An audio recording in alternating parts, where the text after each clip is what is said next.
The water reached Daniel's waist as he pushed deeper into the marsh. Green light filtered through the thick canopy above. Strange fungi glowed blue on the roots of half-submerged trees. He collected samples carefully, placing each one in sealed containers attached to his belt. 8 months alone on Myrthroman IV had taught him patience. The jungle world was beautiful but deadly. Every plant could poison. Every shadow could hide predators. And the Dravani, the reptilian natives who ruled this planet, wanted nothing to do with humans. Daniel was fine with that. He preferred the silence of his research to the complications of diplomacy. His scanner beeped. Movement ahead. Something large was thrashing in the water about 200 meters away. He paused. The veiled marshes were sacred ground to the Dravani. They never entered here. Their religion forbade it, so what was making that noise? Curiosity won over caution. It always did with Daniel. He moved through the murky water, pushing aside floating vegetation. The sounds grew louder, splashing, struggling, and something else. A voice, high-pitched and desperate. He found her in a clearing where the water gave way to what looked like solid ground. Except it was not solid at all. The young Dravani female had stepped onto hidden quicksand, and now she was chest-deep and sinking fast. Her scales were unlike any Daniel had seen before. Bright gold with patterns of deep crimson, beautiful and clearly important. Only highborn Dravani carried such colors. She saw him and froze. Her amber eyes went wide with shock, then fear, then something like shame. Daniel did not hesitate. Protocol told him to stay away from native species. Protocol told him never to enter sacred grounds. Protocol told him to report and wait for authorization before any contact. Protocol could wait. She was drowning. He grabbed a fallen branch and tested its strength. Strong enough. He pulled the sample collection rope from his belt and tied it around the branch, then around his own waist. The female watched him with confusion. She had stopped struggling, which was smart. Movement only made quicksand worse. Daniel waded as close as he dared. The ground beneath his feet felt soft and treacherous. One wrong step and he would join her. He extended the branch toward her. She stared at it like it might bite her. "Grab it," he said. He did not know if she understood his language. "Please." "Grab it." She understood. Her clawed hands wrapped around the wood with desperate strength. Daniel pulled. His feet slipped. He nearly went under twice. The quicksand did not want to release its prey. It sucked and pulled at the female with terrible hunger. 20 minutes. It took 20 agonizing minutes of pulling and slipping and repositioning and pulling again. Daniel's arms screamed with exhaustion. His lungs burned from the effort. Sweat poured down his face despite the cool water around him. Finally, with one last desperate heave, she came free. They both collapsed onto a patch of genuine solid ground. Daniel lay on his back, gasping for air. The female crouched nearby, covered in black mud, her golden scales barely visible beneath the filth. She stared at him for a long moment. Her expression was impossible to read. Dravani faces did not move the way human faces did, but something in her eyes looked like gratitude, and something else looked like horror. She opened her mouth as if to speak, then she closed it. Without a word, without a gesture, she turned and disappeared into the jungle. The vegetation swallowed her in seconds. Daniel lay there for another 10 minutes, too tired to move. Eventually, he dragged himself back to his outpost. He cleaned off the mud. He treated a dozen small cuts and scrapes. He ate cold rations and fell into his bed. Strange day, he thought, but it was over now. The female was safe. He would probably never see her again. The Dravani avoided human settlements like they carried disease. He fell asleep thinking about the color of her scales. Gold and crimson, like fire captured in living flesh. 3 days passed without incident. Daniel returned to his research. He wrote reports. He cataloged samples. He tried not to think about the female in the marsh. On the 4th morning, he woke to silence. That was wrong. The jungle was never silent. Birds sang at dawn. Insects buzzed constantly. Small creatures rustled through the undergrowth at all hours. But now there was nothing. Complete and total silence. Daniel walked to his window and looked outside. His heart stopped. 200 Dravani warriors surrounded his outpost. They stood in perfect formation, 8 feet tall on average, their scales painted with white clay, war paint. They carried curved swords and spears tipped with glowing plasma points. At the front of the army stood an enormous male with deep, emerald scales covered in old scars, a leader, a chief. His presence radiated authority and barely contained violence. Beside him stood the golden female from the marsh, clean now, beautiful, and utterly expressionless. Daniel understood immediately. He had broken their laws. He had entered sacred ground. He had touched someone important without permission. They had come to kill him. He looked at the army outside his door. He looked at the female whose life he had saved. He looked at the chief whose eyes promised death. Then he took a deep breath and walked outside to face them. Daniel walked down the 3 metal steps of his outpost with his hands raised and empty. The morning sun cast long shadows across the clearing. 200 pairs of reptilian eyes tracked his every movement. The massive emerald-scaled chief stepped forward. He was easily 8.5 feet tall. His body was covered in pale scars that told stories of countless battles. He wore no armor and carried no weapon. He did not need either. The chief stopped 10 feet from Daniel and studied him like a farmer examining a strange insect found in his crops. "You are the human," the chief said. His voice was deep and rough, like stones grinding together. He spoke the common trade language slowly, carefully. "I am," Daniel replied. "My name is Daniel Reeves. I am a scientist. I am Gornesh, chief of Clan Thornscale, ruler of the Eastern Territories." He gestured toward the golden female. "This is my daughter, Siri, heir to my clan." Daniel's stomach dropped, not just important, royal. He had put his hands on royalty. "She tells me you pulled her from the drowning mud," Gornesh continued. "In the veiled marshes, on sacred ground." "I did. Do you know our laws, human?" "No." "Then I will teach you." Gornesh began to pace slowly, his clawed feet leaving deep prints in the dirt. "The veiled marshes are forbidden to all outsiders. Trespass is death. The marshes are also proving ground. Young Dravani who wish to show their worth must cross them alone. To interfere with a trial is death. To touch a clan heir without permission is death." He stopped pacing and faced Daniel directly. "You have committed 3 crimes. Each one demands your life. By our law, you should die 3 times. Daniel kept his voice steady. "I saw someone drowning. I helped." "Your reasons do not matter. The law is the law." Siri stepped forward. "Suddenly, Father, there is more." Gornesh turned to her with a frown. "Speak." "He saved my life. By our own code, I now owe him a life debt. My existence belongs to him until the debt is paid." She did not look at Daniel as she spoke. "The laws conflict. We cannot execute someone to whom we owe everything." A murmur rippled through the assembled warriors. Daniel caught fragments of their whispered conversation. This was unexpected. This was complicated. This was a problem. Gornesh stood very still for a long moment. His face revealed nothing. "You create difficulties, daughter," he finally said. "I speak only truth, Father." An older warrior pushed through the ranks. His scales were dark gray, almost black, and his left eye was missing. "Chief Gornesh, the solution is simple. The female's life debt is a personal matter. The human's crimes are matters of law. Execute him, and the debt dies with him. The girl owes nothing to a corpse." Several warriors grunted in agreement. But Gornesh shook his head slowly. "Elder Moss speaks with the passion of youth. The law is not so simple. A debt unpaid follows the debtor into the next life. Would you curse my daughter's spirit for eternity?" Elder Moss fell silent. The murmuring grew louder. "There is another way," Gornesh announced. "The Council of Elders will decide. They have wisdom beyond any single clan. They will find a path through this maze of laws."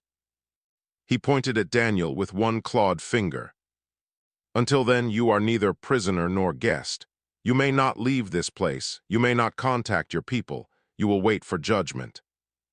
Daniel nodded slowly. "And if I refuse?"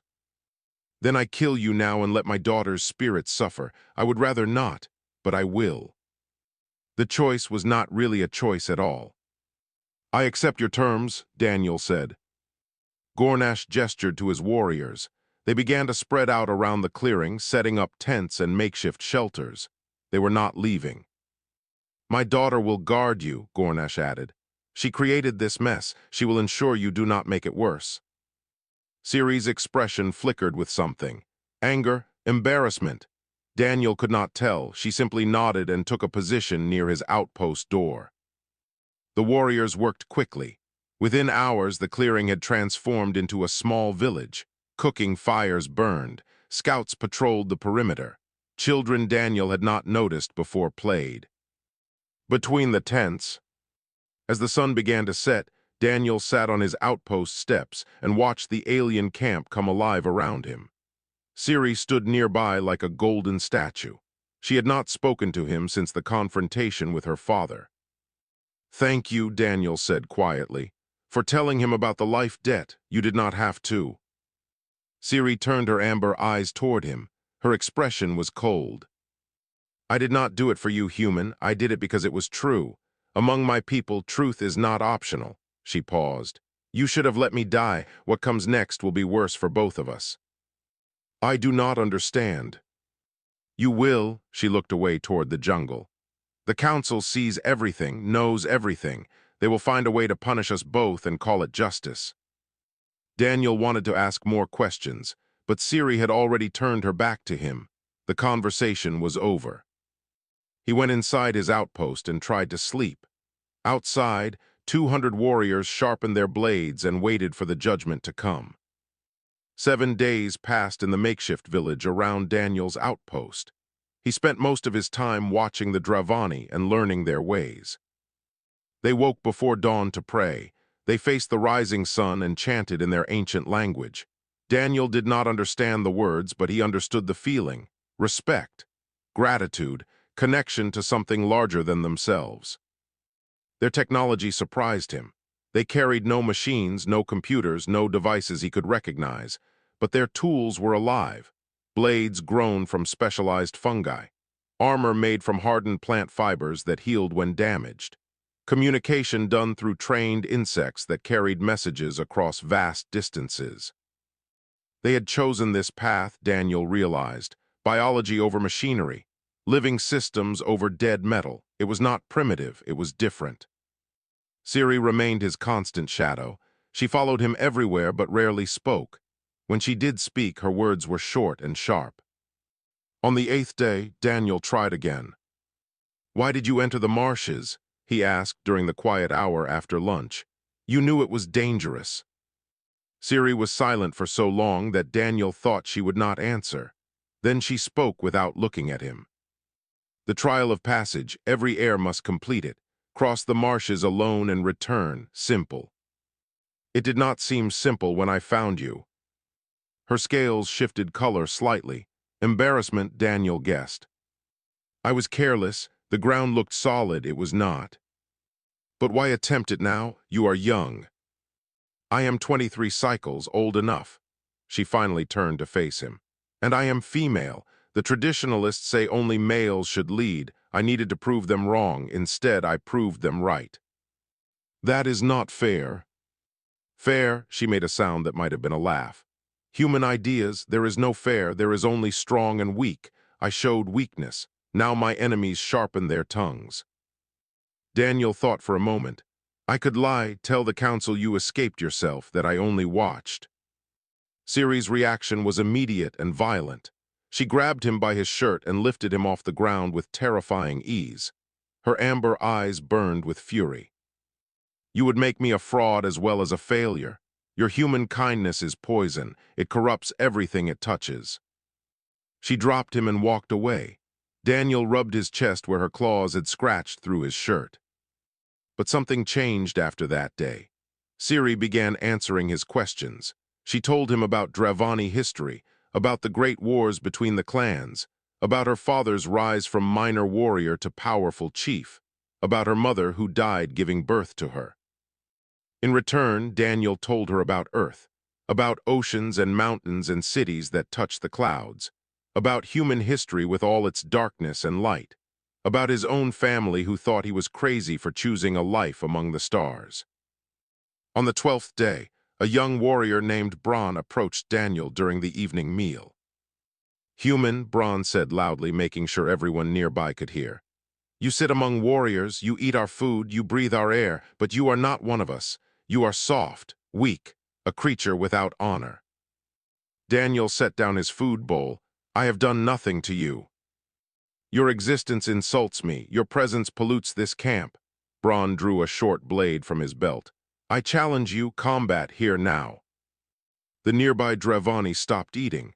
All eyes turned to Daniel. He knew he could refuse. He was not Dravani. Their rules did not bind him, but refusing would prove everything Bron said. Humans are cowards. Humans are weak. The story would spread. It might damage relations between their species for generations. Daniel stood up. "I accept." Bron grinned, showing rows of sharp teeth. Brave and stupid, a dangerous combination. They faced each other in a cleared circle. Bron held his blade with expert ease. Daniel held nothing. He had no weapons. He had no training. He had only his fists and his stubbornness. The fight lasted 3 minutes. Bron was faster, stronger, and skilled. He cut Daniel 6 times before Daniel even landed his first punch. That punch did nothing. Bron barely felt it. The young warrior knocked Daniel down again and again. Blood poured from cuts on Daniel's arms and chest and face. His left eye swelled shut. His ribs screamed with every breath. But he kept standing up. Every time Bron knocked him down, Daniel rose again. He could barely see. He could barely breathe. But he refused to stay on the ground. Finally, Chief Gornesh stepped forward. "Enough." Bron stepped back, breathing hard. Daniel swayed on his feet, held upright only by pure will. "The human yields," Bron declared. "I do not," Daniel whispered through bloody lips. Silence fell over the camp. Every Dravani stared at the broken human who would not fall. Gornesh walked to Daniel and studied him with unreadable eyes. "You fought knowing you would lose. Why?" Daniel tried to smile. It hurt, because sometimes showing up matters more than winning. Gornesh said nothing. He turned and walked away. That night, Siri came to Daniel's outpost with medical supplies. For the first time, she tended to his wounds with gentle hands. "You are either very brave or very foolish," she said quietly. "Probably both," Daniel admitted. "Yes," she wrapped a bandage around his arm. "Probably both." The Council of Elders arrived on the 15th day. They came in ceremonial barges pulled by massive water creatures with shells like ancient armor. 7 elders from 7 great clans, each one older than Daniel could guess. Their scales had faded with age, but their eyes remained sharp. The camp transformed overnight. Temporary structures became elaborate. Banners flew from every tent. Warriors who had been relaxed became stiff and formal. Even Siri walked differently, with careful precision in every step. "This is bigger than me," Daniel said to her as they watched the preparations. "Much bigger." She did not look at him. "My father has enemies, clans he defeated in war, chiefs who lost land and power because of him. They see this trial as opportunity. To hurt him through you. Through us, you are connected to me now, human. My shame is your shame. My father's weakness becomes his. Enemy's strength." Daniel watched a group of warriors carry heavy chests into the main tent. "And if the council rules against me? You die, I lose my position as heir. My father loses respect." She paused. "His enemies have been waiting 20 years for this moment." That night, Siri came to Daniel's outpost after the camp fell quiet. She carried no torch, but her golden scales seemed to glow in the moonlight. "I need to tell you something," she said. Her voice was different, softer, almost vulnerable. Daniel waited. "The trial of passage. I was not just trying to cross the marshes. I was searching for something, an artifact lost by my ancestor. a ceremonial dagger carried by the first chief of Thornskill into his greatest battle. It has been lost for 500 years, hidden somewhere in the marshes. You found it. Yes, just before the quicksand took me, I had it in my hand. Her voice cracked with frustration. I dropped it when I began to sink. It is still there, somewhere near where you found me. Daniel understood immediately. If the dagger was recovered, your trial would not be a failure. It would be a triumph. The artifact's return would silence my critics. It would honor my ancestor. It would strengthen my father's position. She looked down at her clawed hands. But I cannot retrieve it. I am watched constantly. Leaving the camp would prove I have no honor at all. But I could go. Ciri's eyes met his. Something passed between them. Understanding, trust, maybe something more. The marshes at night are deadly, she said. Predators hunt when the sun sets. The quicksand shifts without warning. Spores from certain fungi cause hallucinations and death. No one survives the veiled marshes after dark. Tell me exactly where you dropped it. She told him. She described every detail. The shape of the trees, the color of the water, the position of the rocks. Daniel memorized every word. He left at midnight, when the camp slept and the guards watched the wrong directions. The jungle swallowed him within seconds. The marshes at night were worse than Ciri described. Creatures with too many legs skittered through the shallow water. Eyes glowed from the darkness, watching, waiting. The air itself seemed thick with menace. Every shadow could hide death. Daniel moved slowly, carefully. He followed his memory of the terrain. He avoided the softer ground. He held his breath when clouds of glowing spores drifted past. He found the quicksand pit where he had rescued Ciri. The moonlight revealed shapes in the mud nearby, rocks, roots, and something else, something that reflected light differently. The dagger. It lay half buried in the muck at the edge of the pit. Daniel stretched his arm as far as he could reach. His fingers brushed the handle. He leaned further. The ground beneath him groaned. He grabbed the dagger and pulled back just as the edge of the pit collapsed. He rolled away, clutching the artifact to his chest, as quicksand swallowed the place where he had been standing. Getting out took 3 hours. He got lost twice. He fell into chest-deep water once. Something with claws scratched his leg as he passed through a dark passage between twisted trees. Spores found him despite his caution, and for 10 terrible minutes he hallucinated that the trees were screaming. Dawn found him at the edge of the marshes, bloody and shaking and poisoned.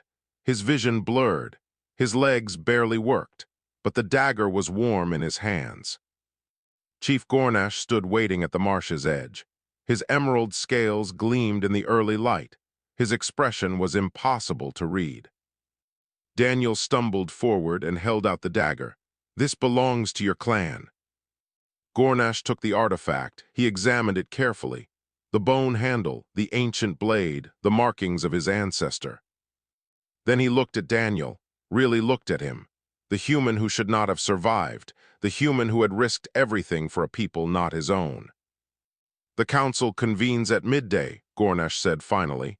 You will attend. His voice revealed nothing, but something in his eyes had changed. Daniel collapsed as soon as the chief walked away. Ciri found him there 10 minutes later. She said nothing. She simply lifted him in her arms and carried him back to camp. The council chamber was carved into the face of a massive cliff.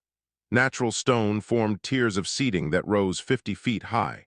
Thousands of Dravani filled every available space. Their scales created a living rainbow of colors across the ancient rock. Daniel stood alone in the center of the chamber. The 7 elders sat above him on carved thrones. Their faces were masks of cold judgment. Behind them hung the banners of the 7 great clans. He was still weak from the marsh. His wounds had been treated but not healed. Every breath reminded him of the price he had paid. Elder Voss of Clan Redmo spoke first. His scales were dark red, the color of dried blood. His voice dripped with satisfaction. The human Daniel Reeves stands accused of 3 crimes: trespassing on sacred ground, interfering with a trial of passage, touching a clan heir without permission. He paused for effect. Each crime carries death. The evidence is clear. The law is simple. I see no reason for extended discussion. Murmurs of agreement rippled through the crowd. Daniel saw Chief Gornash sitting with his clan. His face showed nothing. "The accused may speak," another elder announced, "if he wishes." Daniel stepped forward. His voice was quiet, but the chamber's acoustics carried every word. "I do not deny my actions. I entered the marshes. I pulled Siri from the quicksand. I touched her without asking permission." He looked up at the elders. "I saw someone drowning. I helped. That is what humans do. We help." Elder Voss laughed. "A touching sentiment, irrelevant to the law." "Maybe, but your laws conflict with each other. I saved a life. That creates a debt. You cannot execute someone who is owed a life debt. It would curse the debtor forever." Daniel had learned much during his weeks in the camp. "Your own traditions say so." The elders exchanged glances. This was the paradox they had come to resolve. "There is another matter," Chief Gornash said, rising from his seat. "I present to the council an artifact of great importance." He held up the ceremonial dagger.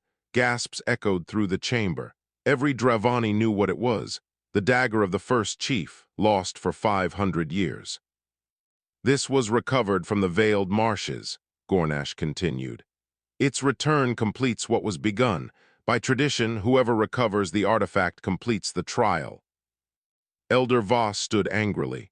"The human recovered it, not your daughter. This proves nothing about her worthiness." "The human acted as her instrument. He followed her directions. He took her risk." Gornash's voice remained calm. "The law does not specify who must physically carry the object. It specifies only that the trial must result in recovery." The debate that followed lasted 4 hours. Elders argued about ancient texts. Warriors shouted opinions from the crowd. Legal experts quoted precedents from cases centuries old. The chamber became a storm of voices. Finally, the eldest of the council raised her hand. Her scales were nearly white with age, and her voice was barely a whisper. But everyone fell silent instantly. "We will hear from the daughter," she said. "Siri of Clan Thornscale, approach." Siri walked to the center of the chamber. She stood beside Daniel without looking at him. "Tell us what happened," the eldest said. "All of it." Everyone expected Siri to minimize the human's role, to claim credit where she could, to protect her reputation and her position. Instead, she told the truth. She described her arrogance in entering the marsh unprepared, her carelessness in stepping on unstable ground, her panic as the quicksand pulled her down, her certainty that she would die. Then she described the human who appeared from nowhere, who risked his life without hesitation, who pulled her free when escape seemed impossible. "I resented him at first," she admitted. "I saw his help as proof of my weakness. I blamed him for my shame." She paused. "I was wrong. He showed more honor in one moment than I had shown in my entire trial. He deserves better than death." The chamber was silent. No one had expected this. The eldest elder studied Siri for a long moment. Then she turned her ancient eyes to Daniel. "Human, you have heard the charges. You have heard the testimony. Is there anything you wish to add?" Daniel thought carefully before answering. "Your laws exist to protect your people. I understand that. But laws must serve life, not destroy it. If your laws demand the death of someone who saves lives, then perhaps the laws need to change." He looked at Siri. She looked back. Something passed between them that needed no words. "I do not regret what I did," Daniel finished. "I would do it again, whatever you decide." The elders withdrew to deliberate. The crowd waited in tense silence. Hours passed. Finally, Elder Voss emerged from the deliberation chamber. His expression was unreadable. "The council has reached a judgment," he announced. "It is unanimous." The judgment shocked everyone. "The human Daniel Reeves is guilty of trespass and interference," Elder Voss announced, his voice tight with barely hidden frustration. "However, the council also recognizes his role in recovering the ancestral dagger. He acted as the instrument of Siri's trial completion. Therefore, Ciri of Clan Thornskill has passed her trial of passage. Murmurs swept through the crowd. Ciri straightened slightly beside Daniel. As for the human's punishment, Elder Voss continued, death is not appropriate given the conflicting debts and honors involved. Instead, the Council has created a new precedent. Daniel Reeves will serve Clan Thornskill for 1 full year. He will live among them, learn their ways, and contribute his knowledge to their people. Some Dravani cheered, others growled with disapproval. Chief Gornash simply nodded once, accepting the judgment without comment. The year that followed changed everything. Daniel moved from his isolated outpost to the heart of Clan Thornskill territory. He lived in a dwelling made of woven branches and living vines. He ate their food, followed their customs, and slowly became part of their world. His scientific knowledge proved more valuable than anyone expected. He identified diseases affecting their livestock and found treatments in the jungle plants. He improved their water purification methods using simple techniques from human biology. He taught them about bacteria and viruses, invisible enemies they had never understood. In return, they taught him to hunt, to track prey through dense vegetation, to read the jungle's moods by the behavior of its creatures. He learned to fight properly under the guidance of warriors who had initially wanted him dead. He learned to speak their language with something close to fluency. Ciri's reputation grew alongside her father's recovery of the ancestral dagger. People no longer whispered about her failed trial. Instead, they spoke of the heir who valued truth over easy lies. They called her Ciri Truth Speaker, and the name carried respect. She and Daniel spent most of their time together. At first, this was duty. She was his guide in a world he did not understand, but duty became something else. Partnership, friendship, trust. They saved each other's lives 3 more times during various hunts and expeditions. They argued constantly about everything from philosophy to the proper way to prepare meals. But beneath the arguments was understanding that grew deeper with each passing month. One evening, as the wet season rains pounded the jungle canopy, Daniel asked the question that had been building inside him. What happens when my year ends? Ciri was sharpening a blade by firelight. Her golden scales flickered with reflected flames. You return to your people, that is the judgment. Is that what you want? She stopped sharpening. The rain filled the silence between them. What I want does not matter, she finally said. The law is the law. You sound like your father. I will take that as a compliment. The year ended on a bright morning with clear skies. Chief Gornash called Daniel to the central meeting ground where the entire clan had assembled. Human, the chief said formally, your service is complete. The council's judgment is satisfied. You are free to return to your people. Daniel bowed respectfully. I thank Clan Thornskill for their hospitality. Gornash raised one clawed hand. Wait, there is another matter. He paused. During your year among us, you have proven yourself. You have contributed to our clan. You have earned the respect of warriors who once called for your death. Another pause. I offer you a choice. Return to your people, or remain here as a permanent member of Clan Thornskill. Gasps rippled through the crowd. This had never been done. No outsider had ever received such an offer. Daniel looked at Ciri. She stood among the warriors, her expression carefully neutral, but her amber eyes gave everything away. I am honored, Daniel said carefully. More honored than I can express, but I need to return. My people need to know what I have learned here. They need to understand that Dravani are not enemies to fear, but allies to respect. Disappointment flickered across several faces. Ciri looked away. However, Daniel continued, I will come back. This is my home now. Clan Thornskill is my family. I will return as soon as I can. Chief Gornash studied him for a long moment. Then he nodded. Then go and come back. We will be waiting. On the morning of his departure, Ciri walked with him to the human shuttle zone. No other Dravani came. This was their moment alone. At the edge of the clearing, she stopped and reached toward her own neck. With careful precision, she pulled a single scale from her skin. golden with traces of crimson at the edges, perfect and beautiful. "Among my people, this means you carry part of me wherever you go," she said quietly. "Return it when you return yourself." Daniel took the scale. It was warm in his palm. "I will." "You had better." He boarded the shuttle without looking back. If he looked back, he might not leave. 6 months later, a human shuttle landed at the edge of Clan Thornskill territory. The first person to step off was a xenobiologist named Daniel Reeves. Waiting for him was a golden-scaled heir and 200 warriors. They did not carry weapons raised for battle. Instead, they held their clawed hands in the traditional gesture of welcome. "Welcome home." Siri stepped forward from the crowd. Her amber eyes shone with something that needed no translation. Daniel reached into his pocket and pulled out a golden scale. "I believe this belongs to you." She took it from his hand. Then she did something she had never done before. She smiled. "Keep it," she said. "You have earned it." Behind them, Chief Gornesh watched in silence. His daughter had found her partner. His clan had found an ally, and the galaxy had grown a little smaller. Some bonds, he realized, were stronger than blood, stronger than law, stronger than the boundaries between worlds.